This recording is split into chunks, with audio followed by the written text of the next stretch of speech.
Northern Ireland remains at the centre of an ongoing wrangle between Brussels and London with respect to the controversial mechanism for preventing a hard border on the island of Ireland. Under the terms of the protocol, the region remains within the EU's single market for services, and therefore subject to many of its rules and regulations.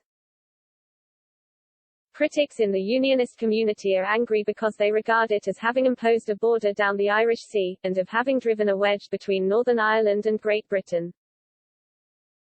The UK incurred the wrath of the bloc by unilaterally extending a grace period prior to the introduction of more stringent checks until October, prompting Brussels to launch legal action.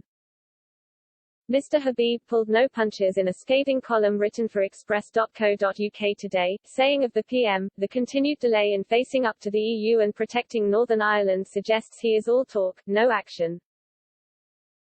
New research by economist Dr. Esmond Birnie of Ulster University Business School had put the cost of the Brexit Northern Ireland Protocol at £850 million a year, Mr. Habib pointed out.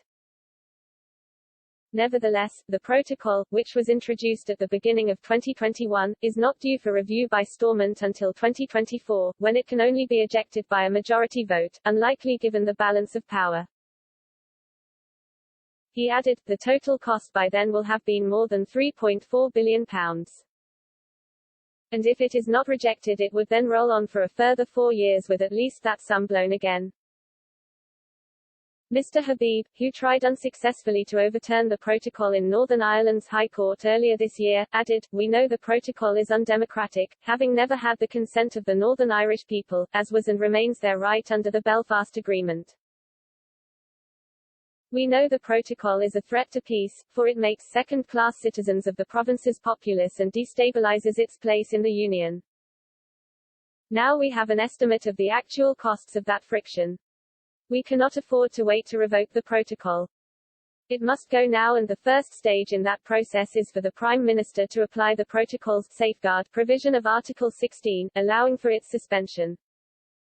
Dr. Birnie had assessed the cost of preparation and paperwork for customs clearance to bring goods into NI from GB rose an additional 6% on trade currently valued at £10 billion, resulting in a cost of £600 million, Mr. Habib said.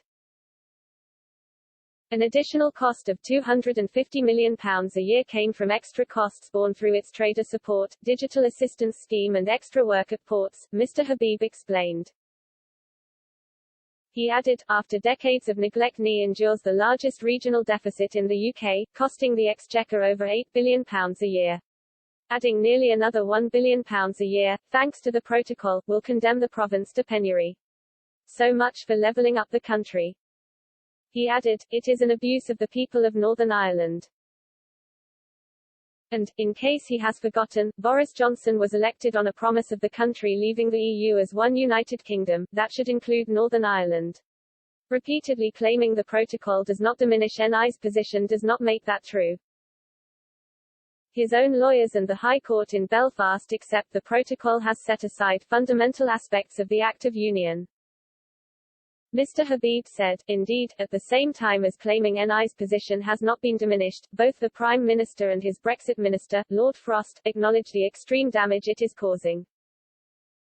This has now been confirmed in monetary terms by Dr. Birnie. And yet they still sit on their hands and take no definitive action. When even the dogs in the street know that Northern Ireland Protocol is not working, it's time for Johnson and Frost to do what has thus far so eluded them, the right thing, ditch the protocol, save our union and the people of Northern Ireland.